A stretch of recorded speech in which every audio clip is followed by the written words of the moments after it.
Hello students, तो welcome to next lecture of thermal properties of matter. इस lecture में हम लोग न्यूमेरिकल्स डिस्कस करेंगे based on thermal expansions in liquids पे। तो पहला न्यूमेरिकल आज का हमारा है the coefficient of volume expansion of glycerine is 49 into 10 to the power -5 पर डिग्री सेल्सियस। मतलब गामा दिया हुआ है 49 into 10 to the power -5 पर degree Celsius. What is fractional change in density, यानी डेल्टा रो अपॉन रो निकालना है for rise in temperature of 30 degree Celsius. Fractional change निकालना है, परसेंटेज चेंज नहीं निकालना है, ध्यान में रखना। फ्रैक्शनल चेंज इन डेंसिटी निकालने के लिए हमको फ्रैक्शनल चेंज इन वॉल्यूम निकालना पड़ेगा, क्योंकि density is equal to mass upon volume. Mass अगर कांस्टेंट है तो fractional change in density is nothing but fractional change in volume. Mass अगर कांस्टेंट है माइनस साइन के साथ में, है ना, minus delta V by V is gamma delta T. Formula पता है हमको, ये डेल्टा वी बाई वी का, है ना, माइनस गैमा कितना है बेटा 49 into 10 to the power -5 and delta t is 30, so it is -1470 into 10 to the power -5। तो इसका वैल्यू हो गया -1.47 into 10 to the power -2। This is our answer. Approximately इसको -1.5 into 10 to the power -2 भी लिख सकते हो approximately. Okay, clear with this? आसान क्वेश्चन था। ओके,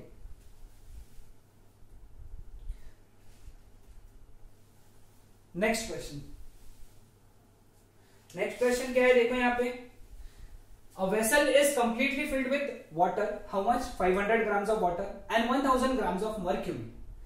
जब 212,000 calories, sorry 21,200 calories of heat is given to it, water of mass 3.52 gram overflows. Calculate the coefficient of volume expansion of mercury. The expansion of vessel is neglected. Vessel का expansion neglect किया, ये सभी data दिया हुआ है। Okay, अब अपने को यहां पे सबसे पहले ये समझना है कि जो वॉल्यूम ऑफ वाटर निकला बाहर, है ना, वॉल्यूम ऑफ वाटर ओवरफ्लोड ऐसे समझना जितना बाहर है वो कैसे रहेगा, that would B final volume of water plus final volume of mercury minus final volume of vessel. Equation समझा क्या? ओके, क्योंकि क्या हो गया, हीट देने की वजह से ये दोनों एक्सपांड हुए। वेसल तो एक्सपांड होने से रहा, क्योंकि वहां पे लिख दिया निग्लेक्टेड। तो क्या हो गया कि वेसल से भर के ये बाहर आ गया। अब वेसल का एक्सपांशन निग्लेक्टेड है, तो final volume of vessel that is equal to initial volume of water and mercury. ऐसा क्यों लिखा मैंने? Final volume of vessel is equal to initial volume of water and mercury, because expansion of vessel is neglected. ये equation बहुत जरूरी है। अब volume of water overflowed, volume क्या होता है, mass upon density.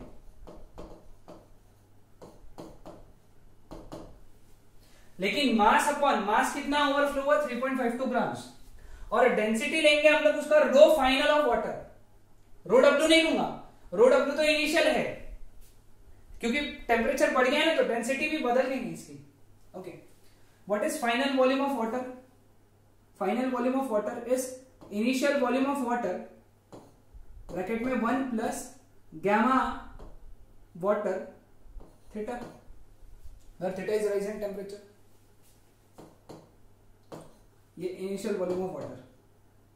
Final volume of mercury is initial volume of mercury 1 plus gamma mercury. कैसे लिखा है gamma mercury? Okay, gamma mercury निकालना है, sorry extremely sorry, gamma mercury निकालना है। Gamma mercury theta minus initial volume of water. Initial volume क्या रहेगा? Initial volume of water is 500 upon initial density 1000, mercury का इनिशियल मास 1000 अपॉन मर्क्यूरी की density 13.6। समझा क्या ये चीज? मास upon volume, mass upon density is volume. ठीक है, समझ में आया सबको यहां तक? अब 3.52 upon what is final volume of water, final volume of final density of water is initial density of water upon 1 plus gamma water theta. What is the initial volume of water? 500 upon 1 bracket में 1 plus gamma w theta. What is the initial volume of mercury? 1000 upon 13.6 bracket में 1 plus gamma m theta minus 500 minus 1000 upon 13.6। ठीक है, अब gamma W दिया हुआ है, ये ऊपर चला गया, ये डेंसिटी ऑफ वाटर दिया हुआ है, इनिशियल डेंसिटी 1 है, इसको 1 पकड़ा और इसको सॉल्व करेंगे हम लोग, इक्वेशन बनाएंगे। देखो यहाँ इक्वेशन, अब ध्यान से क्योंकि इक्वेशन बहुत बड़ा हो गया है, तो इट इज 3.52 ब्रैकेट में 1 plus gamma W theta that is equal to 500 upon 1 is 500, brackets open कर दो, 500 प्लस 500 गैमा डब्ल्यू थीटा, ये कितना आएगा? ब्रैकेट्स ओपन करो, plus 1000 upon 13.6 plus 1000 gamma mercury theta upon 13.6 minus 500 minus 1000 upon 13.6, ये और ये कैंसिल हो गया, ये और ये कैंसिल हो गया, ब्रैकेट्स ओपन कर दो, 3.52 plus 3.52 gamma W theta is equal to कितना है? 500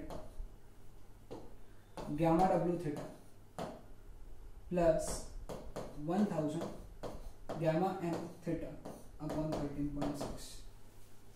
अब गैमा डब्ल्यू है, थीटा नहीं है, थीटा निकालने के लिए ये कंसेप्ट यूज करेंगे हम लोग। ठीक है, यहां तक सभी लोगों ने लिख लिया, मैं इसको हटा देता हूं, है ना।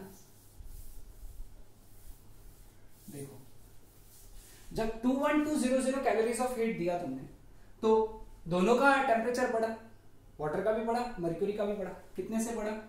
ओके, तो वाटर का टेम्परेचर जो बढ़ेगा इतना हीट देने से, है ना, that heat would be equal to mc delta theta. Water का मास कितना है? 500। वाटर का सी कितना है? वाटर का सी हमको पता है 1 होता है, theta, rise in temperature is theta. ये वाटर के लिए। मर्क्यूरी के लिए कितना? 1000 इंटू मर्क्यूरी का C 0.03 into theta that is equal to इतना हीट दिया 21200। ये प्रॉब्लम बहुत बड़ा है, सॉल्व करते चलो आराम से। तो थीटा का वैल्यू 40 डिग्री सेल्सियस आ जाएगा यहां से। अब ये वाला वैल्यू इस इक्वेशन में सब्स्टिट्यूट करना है तुमको और गामा एम निकालना, वो तुम्हारे लिए होमवर्क है। ओके, लेक्चर को पॉज करो और सॉल्व करो। मैं आंसर अभी बता दे रहा हूं, है ना। आंसर देखो इसका क्या आएगा, इसका आंसर आएगा 1.84 इंटू 10⁻⁻4 पर डिग्री सेल्सियस। ओके, समझ में आया सबको ये प्रॉब्लम? इंपॉर्टेंट बड़ा वाला प्रॉब्लम है। ओके, चलो आगे बढ़ते हैं। A U-tube contains mercury. The left limb of the tube is maintained at temperature T1 degree Celsius, and the right limb at temperature T2 degree Celsius. The heights of the mercury column in the left and the right limb are H1 and H2 respectively. Find the coefficient of volume expansion of Hg. Neglect the expansion of tube. Tube का expansion नहीं हो रहा है, सिर्फ mercury का expansion हो रहा है। ठीक है, अब ये देखो, ये सपोज ये एक U-tube होगा, ठीक है, इसके अंदर मर्क्यूरी है।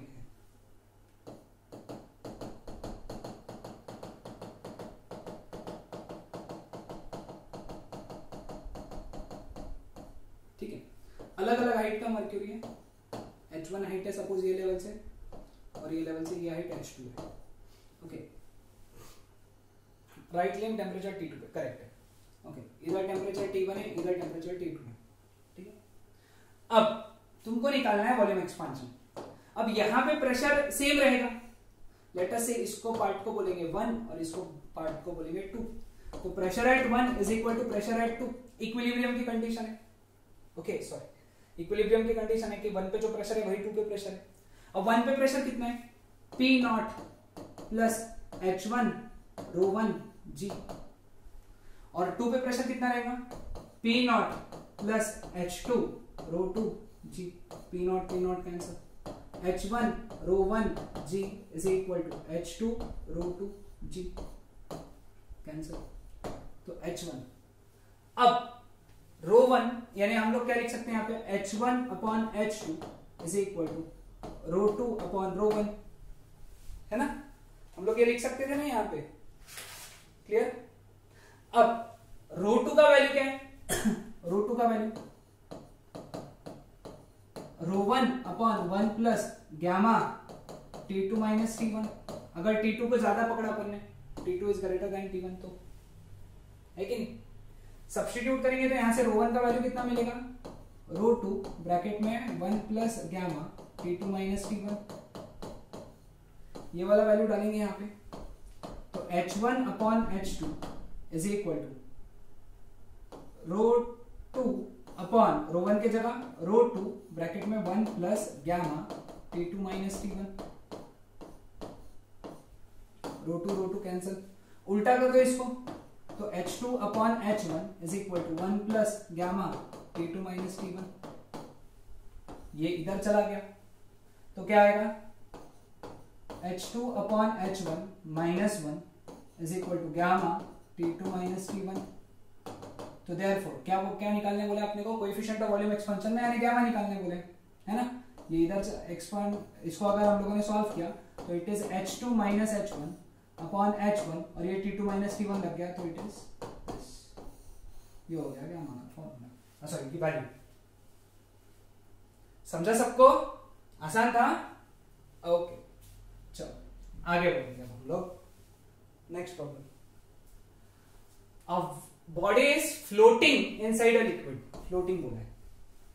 If we increase temperature, then what changes occur in buoyant force? ये MCQ के लिए इंपॉर्टेंट है, ये सॉल्व करने की जरूरत नहीं पड़ती है, ये ध्यान में रखना। Assuming body is always in floating condition। अब जब लिक्विड में बॉडी फ्लोट कर रही है तो उसका जो वजन है वो buoyant फोर्स से बैलेंस होता है ना। तो buoyant force is equal to mg in floating condition. Floating condition में buoyant force is equal to mg। अब अगर टेम्परेचर बढ़ता है तो मास और g पे कोई भी चेंज नहीं होगा, नो चेंज, मैं लिख सकता हूं यहां पे नो चेंज। m और g चेंज नहीं होंगे, m और g चेंज नहीं होंगे तो fb भी चेंज नहीं होगा, fb विल नॉट चेंज। सो इसका आंसर आएगा buoyant force will not change. कितना आसान है ना, buoyant force will not change. Okay चलो आज का लास्ट क्वेश्चन है, ये बहुत बड़ा क्वेश्चन है लेकिन इंपॉर्टेंट क्वेश्चन है, पूरे कंसेप्ट चेक कर लिया हम लोगों ने थर्मल एक्सपांशन के यहाँ पे, इसको स्टार मार्क करके रखो। A metal sphere floats on mercury. Okay, mercury के अंदर एक मेटल स्फीयर फ्लोट कर रहा है। The fraction of volume of the sphere submerged in mercury is f। The coefficient of expansion of metal and mercury is gamma 1 and gamma 2। Temperature को increase किया delta T से। 3 question पूछे इसलिए 3 अलग अलग कलर से मैंने उसको भी नोट किया। Find the fraction of the volume of fraction of the volume submerged in mercury. Okay, अब सपोज मर्क्यूरी के अंदर ये सबमर्ज्ड है। ओके, इसका मतलब weight mg should be balanced by buoyant force, है ना। fb should be equal to mg। Clear. अब हमको मालूम है m क्या होता है, density into volume into g। buoyant force कितना होता है, sigma vs into g। What is rho, rho is density of material, वो स्फीयर का जो मटेरियल है ना उसका डेंसिटी रो, और sigma is density of mercury. याद रखना, sigma is density of mercury.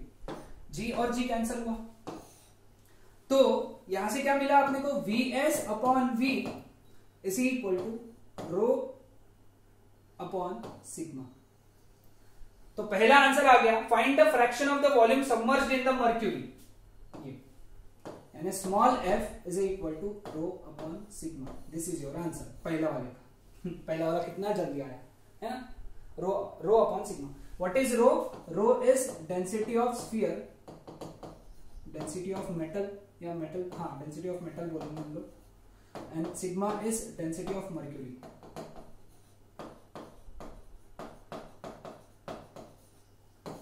ठीक है, आगे क्या बोले, under what conditions will the sphere sink lift up considering the expansion of solid.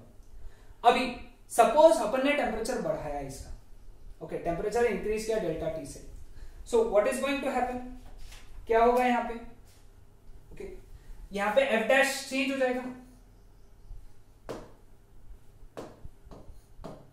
F dash that would be rho dash upon sigma dash.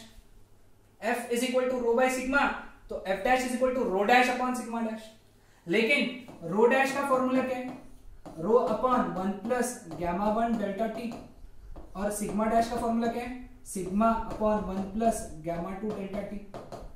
ये दोनों value यहां सब्स्टिट्यूट किया अगर हम लोगों ने, ये दोनों वैल्यूज यहां सब्स्टिट्यूट किए, तो एफ डैश का फॉर्मूला क्या बनेगा, एफ डैश, एफ डैश का फॉर्मूला बन जाएगा 1 plus gamma 2 delta T upon 1 plus gamma 1 delta T.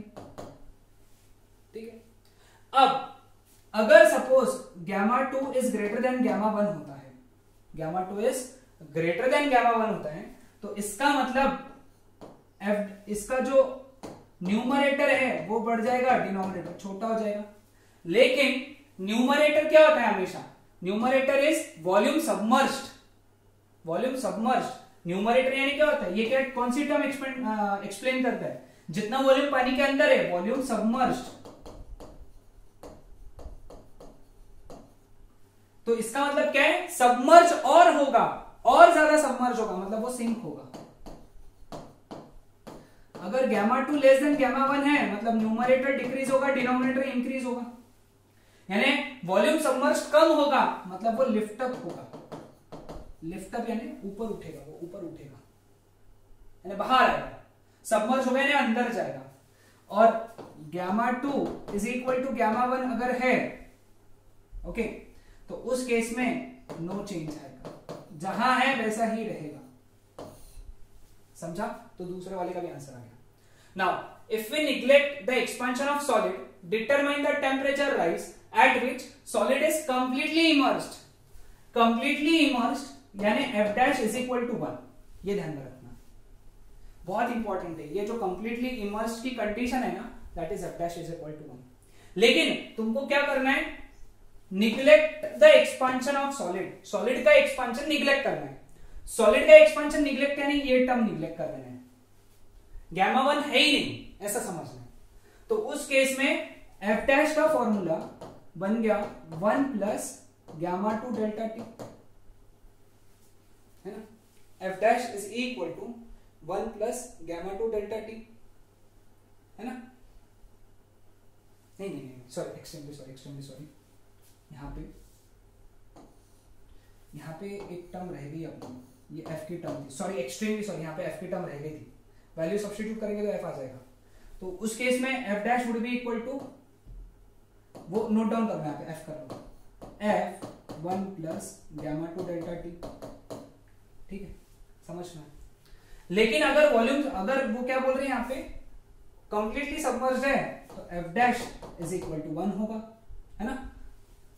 F dash is equal to 1 substitute करेंगे, 1 is equal to F 1 plus gamma delta T, ये नीचे आ गया, तो 1 by F is equal to 1 plus gamma 2 delta T, ये इधर आ गया, 1 by F minus 1 is equal to gamma 2 delta T, है ना।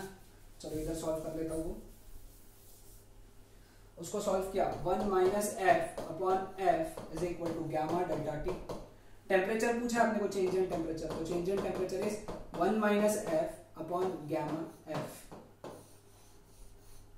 Gamma 2 F. So this is your answer. तो यहां पे हमारे न्यूमेरिकल्स कंप्लीट हो जाते हैं थर्मल एक्सपेंशन इन लिक्विड्स के। नेक्स्ट लेक्चर में हम लोग हीट ट्रांसफर ये वाला पार्ट शुरू करेंगे। Okay, that's it.